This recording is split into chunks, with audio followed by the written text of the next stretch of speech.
But that's what I'm saying though. Depending on how much money you got, nigga, you really can do some other shit to get whatever you need. You ain't gonna really know what's happening to you. You just gonna know this nigga shit been getting fucked up.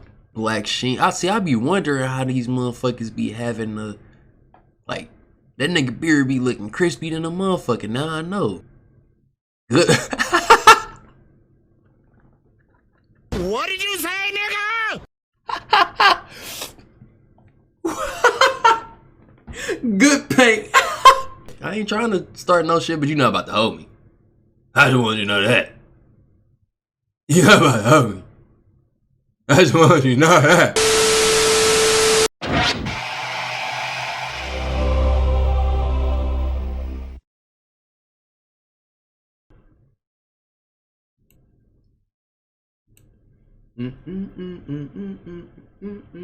Nigga was really going crazy on that album.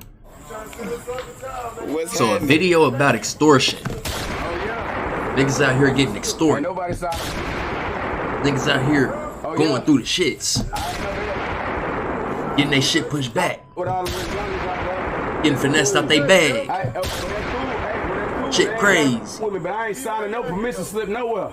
That ain't what I do. And this nigga be shooting niggas in Walmart. The underworld normally is the far. What did you say, nigga? The world of organized crime is everywhere. And when you consider just how profitable hip-hop is, it's no surprise that the underlying element of gang violence shows itself in the lives of artists. Commonly referred to as the Black Hand, the roots of extortion crime groups can be traced back as far as 1750s Naples. In those days, the local mafia would send a letter to business sometimes to Grippo be wanting to be hot. To get protection. Next thing you know, they sweet. As like, the mafia made when their they way want to to be America, hot, bro, extortion took hold of the inner cities with Chicago, New York, and Philly experiencing regular shakedowns that scared anyone who didn't comply. Unsurprisingly, these mafia methods were taken on by other street organizations, and now extortion is as much a part of hip-hop than ever before. At this point, any street rapper will know that checking in is part of the job. This is essentially a sign of respect that makes sure an artist can move through the city without fears of being punked or murdered. At its core, this practice is mutually beneficial, with the rapper getting a free hood pass, all while investing money into the city by paying a fee to them through security or allowing an up-and-coming artist to open for them. He said, I ain't putting no money in nobody's pocket. Though it might seem unjust, it's better than the alternative. So now that we're caught up to speed, let's take a look at some of the most infamous incidents where rappers were extorted. This nigga right here. This nigga right here, nigga. This nigga be getting motherfuckers together.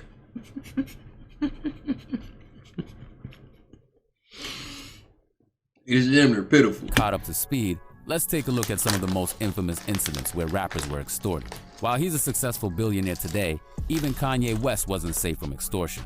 During a trip to Philadelphia, Ye, who was regarded as more of a suburban rapper than a thug, had to call up the Broad Street bully, Beanie Siegel, to help him get out of a tough spot.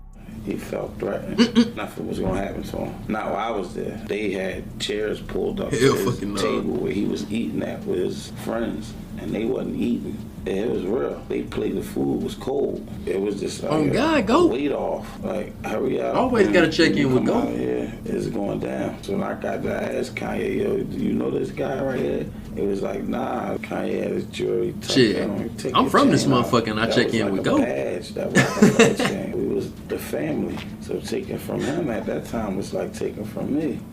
And where Beanie was able to help Ye navigate out of trouble without any harm, other artists haven't always escaped their reputation or possessions intact. Out of all the places where checking in is practiced, nowhere moves with more organization than Detroit. Headed up by Trick Trick, this is where checking artists haven't... We need this Ye. This clean right here. That nigga clean right here. Always escape their reputation or possessions intact. Probably got some crazy ass shoes on though. Checking in is practice. You already know how that nowhere goes. Moves with more organization than Detroit. Headed up by Trick Trick, the Motor City is operated as a no-fly zone. And as he explained to Nori on Drink Champs, well, I got y'all in here. Y'all are y'all letting a motherfucker, like, you don't even rap about hood shit. Are you gonna call the hood rapper to settle your beef? Or do you, like, at least know some motherfuckers in your family? Like, you need the rapper for it? You don't know nobody personally? This nigga called up Beanie Siegel.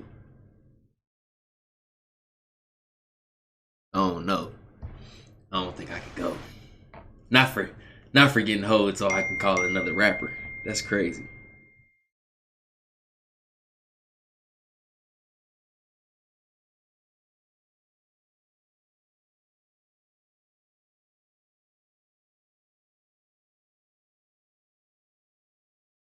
These niggas be hell. I'm trying to show off my shoes and these motherfuckers talking about that I'm in the bathroom. Man, that shit crazy. But that's what I'm saying though. Depending on how much money you got, nigga, you really can do some other shit to get whatever you need. Like, why you calling a rapper? It's used to make sure the city and its people get their due respect. Dan, what is the no-fly zone? It was for record labels. Okay. When record labels used to have like street teams, and that was back in the A&R days. They would have a promo team, take the artists to different locations, and it was like they were just coming to Detroit and wasn't picking up nothing. They would charge the local artists to perform. When it kept happening with the little homies and they was just doing it because they got money, like, you know, oh yeah, hell stop yeah. everything. Now the only entertainment around this gonna be what's here, and if anybody on some, you ain't gonna we deal with it. You ain't gonna really know what's happening to you. You just gonna know this nigga shit been getting fucked up. Everything that you working on, everything you trying to do, is just been fucking up. And then I'm gonna be right there. One day you just gonna finally, it's all gonna click. Like, damn, why this nigga keep on in me? Like, oh, yeah, nigga, I've been doing that to you. Got him. With that, accordingly. Out of everyone who's faced the impact of this, no one had their ticket denied as publicly as Rick Ross. Set to headline a Summer Jam event in the city, Rosé's bag was stopped by the local guardians who enforced the no-fly zone. Did you know that on average, there are around 5 million car accidents every year in the US? And a lot of those accidents happen during the holiday season. Even worse, a lot of victims don't feel comfortable suing for damages because they're under the mistaken impression that they'd be suing the other driver, a regular human just this nigga done slipped that shit in. I thought he was talking about another little case. Hey, niggas be getting that shit in. Unless in this video. Smooth. 529. With that said, I ain't even noticed that shit. Video. We have Rick Ross right outside here tonight. When he was pulling up to come into Shane Park, he was met by 100 individuals outside. We have tried to pull every resource together and ask him to come back. He is in fear of his life, and he may never come back to Detroit. Damn. While Rosé's situation has lived on in infamy, he wasn't the only artist to fall in Trick Trick's territory. Rosé's situation... That nigga got that black sheen. I be wondering how these motherfuckers be having the... Like, that nigga beard be looking crispy than a motherfucker. Now I know. That bitch draw on in. Good. What did you say, nigga?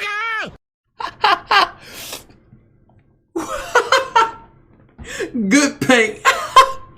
has lived on in infamy. He wasn't the only Nigga artist to fall in Trick arts Trick's and territory. crafts class. One notable example of a rapper being caught on camera snubbing extorters is Hell the Baby. no. During a Clean video with shoot it. for his single 21 in East Atlanta, the North That nigga Carolina got native the was confronted mosaic. by a local gang who set out to intimidate him for trespassing. Hey, if you wanted to come politic, you could have came in politic. He could have just came in politic. You know, that was real. Dude, I ain't no Pee-wee. I ain't no Pee-wee though. So it don't go like that. It gotta be respect. Hey, I would have got the utmost respect. Just don't do it like that. I'll ask the questions. I'll stop the bitches. I'll do that, big homie. You could have came and chopped it. An incident where he dealt with this surprisingly well, the Baby has since admitted that it could have went badly, but not necessarily for him. The guy was on his side. It worked out perfect for him. Everybody else was doing it, was there to do a job. They were scared as When the Baby responded with anger, others have said that extortion is not always something to stay away from, as it can make your life.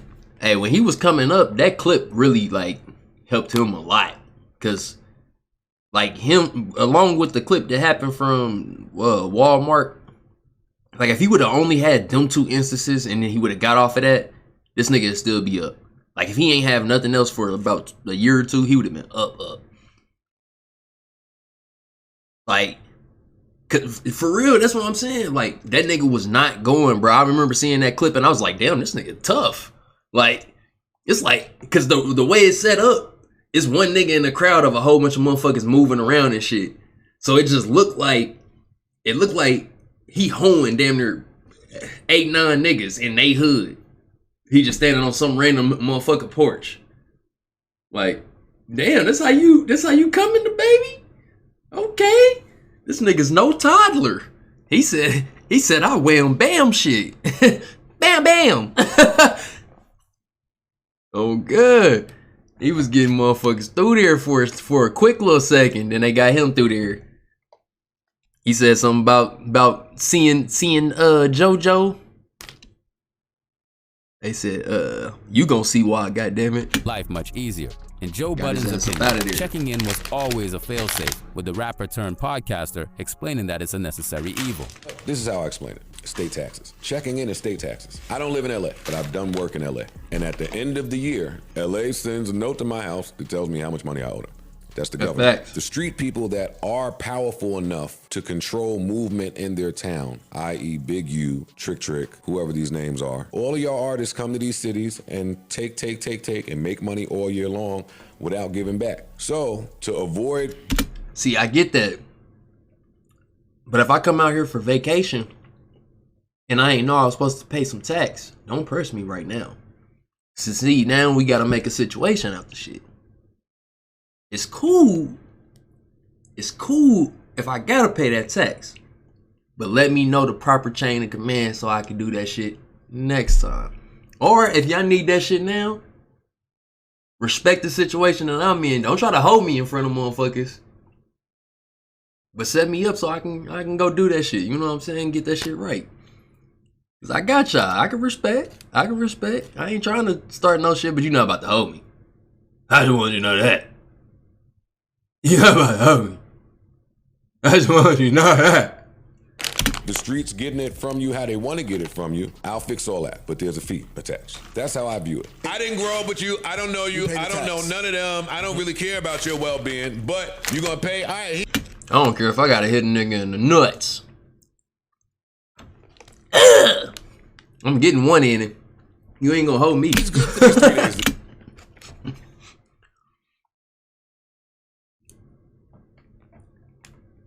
Yeah, that's fact. Another artist who's made his peace with extortion is none other than Vanilla Ice. Grossing more revenue than most hip-hop artists see in their entire career. Man, fuck Vanilla Ice. Was so that nigga gonna try to make it seem like that. He was really extorting shit before he got extorted. In hip-hop history. Not exactly known for his tactful business operations, Suge just got him together. When it was time to find funding to start up Death Row Records, who better to raise funds from than one of the industry's richest industry plants who was now living it up in LA. And although the claims that he was dangled over a balcony by Suge and Death Row goons has been blown out of proportion, Vanilla... This nigga was out there stealing beats. And they couldn't get the money from this nigga. Like on some legal shit. Finesse contract type shit. So when Suge did that shit, yeah, it was illegal, but it was really legal.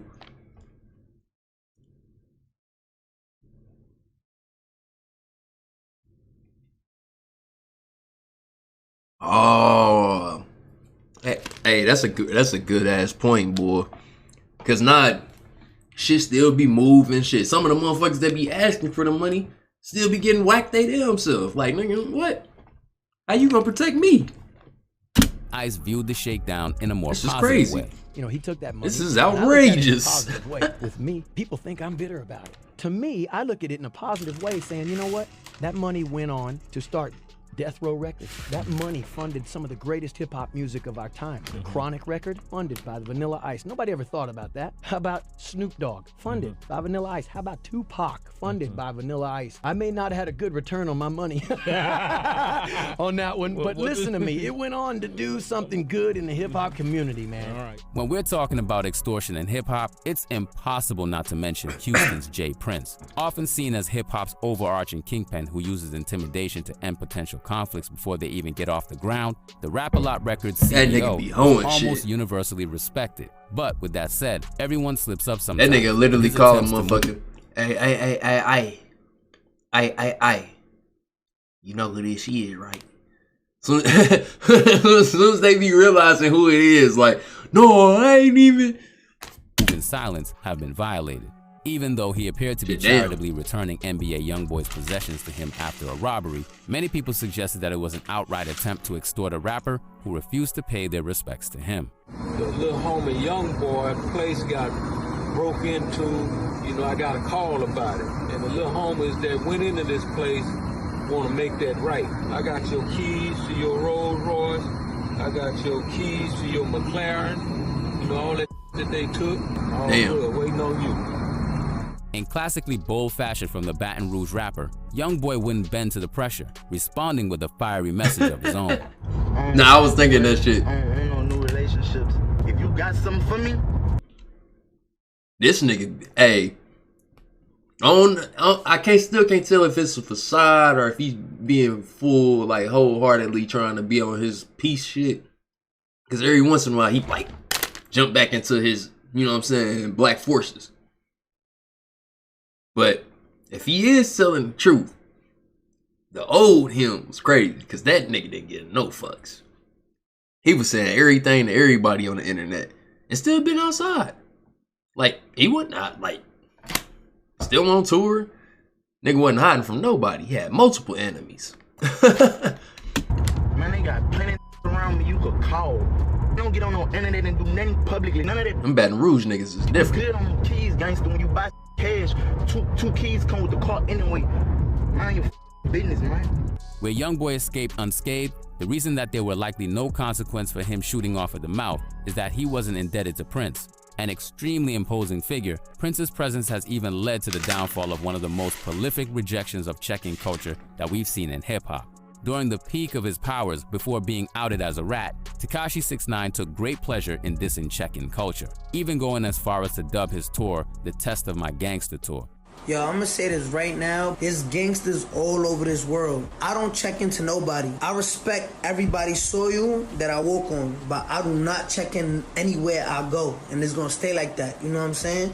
Made even more bold by his connections to the 9 Trey gangster bloods, Tekashi actively welcomed problems as he went to other cities, believing that he was untouchable.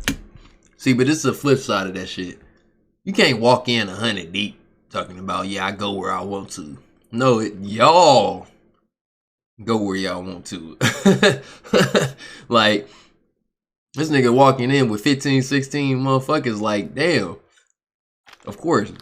Like, you're not going nowhere by yourself. You're not doing that shit on your own. Like, calm down, but You see me, I invite you to test my gangster. But the problem, straight up, nobody want this problem. I'm telling you right now, y'all interview so many rappers. If I say I'm the king of New York for the 500th time, and someone didn't like it, something could have easily happened. You're not the king of New York. I'm the king of New York. Everywhere I go, they shut it down like the president's coming. Like At the time, Tekashi's willingness to go everywhere he wanted was crucial in building the mythology around him. Not to mention the image that influenced millions of people to follow I'll box that nigga to stay up to date with the tour. But even Tekashi wasn't immune to the powers of Prince and his extended family. During a visit to Texas, 6ix9ine was forced to no-show a performance due to the presence of J. Prince Jr. and his Mob Ties crew. Talk a lot of shit, huh?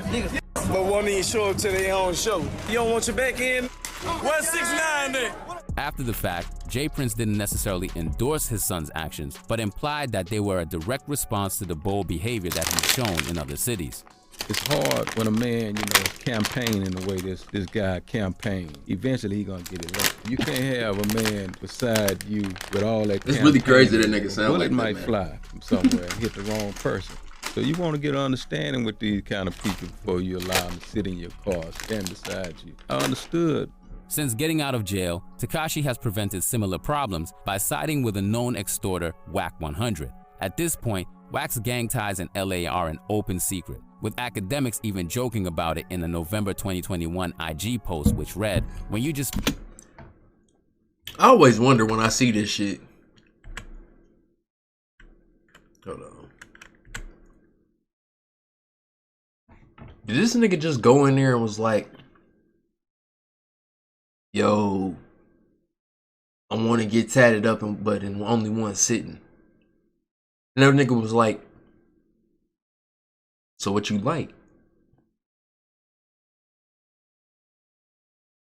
6ix9ines. Like, You just really went in there, like went into the motherfucking tattoo parlor and just sat there and got a whole bunch of 69s tatted on you.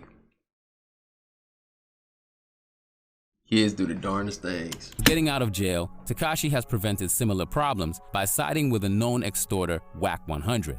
At this point, Wack's gang ties in LA are an open secret, with academics even joking about it in a November 2021 IG post which read, "When you just paid your $15K a month extortion money to @Wack 100 to keep the goons off you." Between the constantly broken borders between the worlds of hip-hop and criminality, extortion isn't likely to go anywhere soon. And the craziest part about extortion too is they don't be asking none of these white people, country dude, come through. You know what I'm saying? Not in the hood, but you know, come to the city, get all this motherfucking shit off, get the whole concert off, keep it moving. A rapper come, oh, this nigga black. Yeah, we need that money up off for you, bud. How the fuck? All right. And whenever street artists move into uncharted territory and expect to make money, you can bet that there'll be some locals looking for a piece of the action. Interesting, interesting.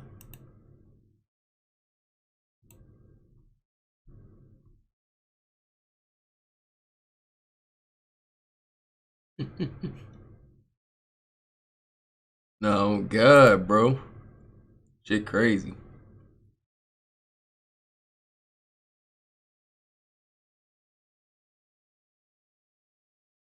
Like, what is you pressing me for? Out of everybody. You can press anybody in the world right now.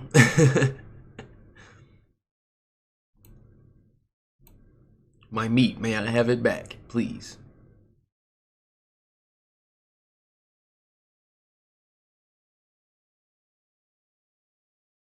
Many allegations of Trey Songz. Oh shit.